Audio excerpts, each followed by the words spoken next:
Welcome viewers, প্রতিদিনের মতো আজও চলে এসেছি আমার লাঞ্চের থালি নিয়ে। আজকে লাঞ্চে নিয়েছি সাদা ভাত, নিয়েছি এক টুকরো লেবু, আর নিয়েছি গাজর ও পেঁয়াজ কুচি স্যালাড হিসেবে। প্রথম পাতে খাওয়ার জন্য নিয়েছি লাউয়ের খোসা ও আলু ভাজা, যেটা আমি তেলে কালো জিরে, শুকনো লঙ্কা ও পেঁয়াজ ফোড়ন দিয়ে রান্না করেছি। তারপরে নিয়েছি থোড় ছেচকি, যেটা আমি সর্ষে শুকনো লঙ্কা ফোড়ন দিয়ে করেছি।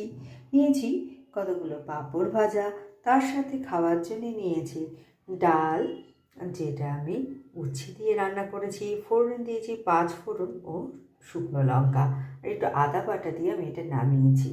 তারপরে নিয়েছি রুই মাছের ঝোল, যেটা আমি আলু টমেটো দিয়ে কালো জিরে ফোড়ন দিয়ে আদা জিরে লঙ্কা বাটা দিয়ে রান্না করেছি। নামানোর সময় একটু ধনে পাতা দিয়েছি, আর শেষ পাতে নিয়েছি টক দই।